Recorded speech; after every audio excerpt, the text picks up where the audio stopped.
Most stand-up paddleboarders prefer the calm winds and sunny days when balancing is just easier. But Jared Munch has been down whitewater rapids on his stand-up paddleboard and now takes on a challenge never attempted before. 920 miles paddling to the Arctic Ocean and whatever Mother Nature throws at him. Lake Superior. It's pretty rare for us to have 36 hours of consistent or no wind, especially for the wind to line up as a downwind, which would be really fun for me on a paddleboard. Jared was the first to ever completely circle Lake Superior on a stand-up paddleboard back in 2015. It was the kind of journey where when I got done, I said I was never going to do anything like that ever again. It was terrible and I hated it. But it's 4 years later now and the urge to do something has kind of crept back in.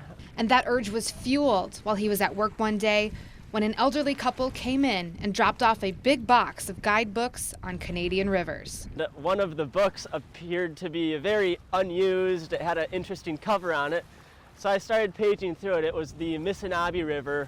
This river basically connects Lake Superior to the southern tip of the Arctic Ocean. Now, I don't think these people would have ever known who they were giving their books to and that I was crazy enough to actually do some of their unfinished journeys, but I decided to do it. Jared leaves this week alone, paddling from Brighton Beach in Duluth. He's headed up the entire stretch of the North Shore to the northeastern tip of the lake, then paddling upstream 60 miles on the Michipicoten River in Canada, joining the headwaters of the Missinaibi River, which flows another 400 miles into James Bay of the Arctic Ocean. And I just found that I really enjoy the aspect of being able to combine my board sport skills from snowboarding and skateboarding with my paddling skills from whitewater kayaking and whitewater canoeing. He expects to cover 30 miles in a day for a total of 920 miles in about a month. If the lake cooperates, I think I'll be able to have a really good pace, but the lake has to cooperate. Just having a side wind all day long could force Jared to paddle on one side, which can get very tiring very quickly. When you're standing, your body essentially becomes a sail and you do get pushed around. And then there's the stability component of it as well. The waves make you bounce around a little bit out there. But I enjoy that. Because he's doing this solo, all of his food is dehydrated and will be on board with him. He'll be using a lightweight 14-foot carbon fiber SUP for his lake travels. So I'll be able to go very fast on it, but getting to the shore and from the shore is going to be one of the most difficult pieces, especially if it's wavy, because I'll have a lot of extra gear weight on the board. And the risks involved of damaging my board, or worse off, breaking it altogether, smashing against a big rock in the middle of nowhere, it's a very scary thing to think about for me. He's mapped out every relatively flat place along the shoreline for him to rest his head at night. Shipping myself a couple resupplies along Lake Superior, and then my dad will be bringing the rest of my supplies when he joins me. His father is joining him at the rivers and will also bring him a tougher, inflatable SUP, because there are some big hurdles he could face. One difficulty that I'll have on the river is I'll be on a longer board than I would typically take down rapids, and it'll have a lot of gear weight on it. No flat water paddling here.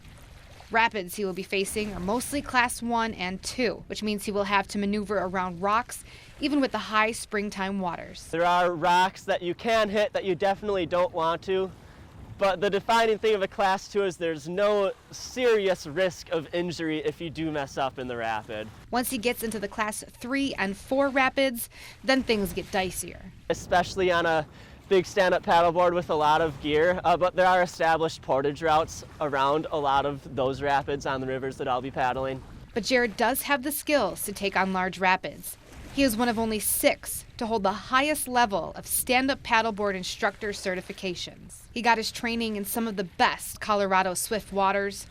When he returns from his adventure, you can sign up for lessons with him on the St. Louis River. It's a very, very steep learning curve to getting to the point where you can do something like this, but it's a really fun and extremely rewarding learning curve.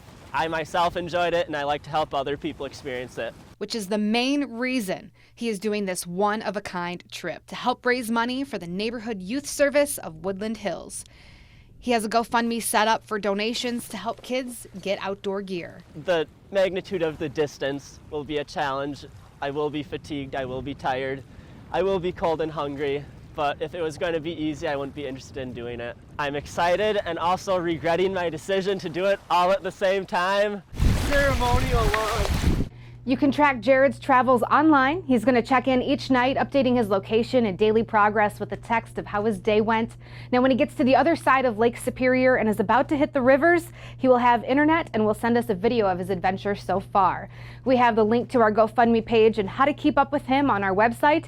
Paddle on, Jared, and good luck. In the studio, I'm meteorologist Brittany Merlot, Fox 21 Local News.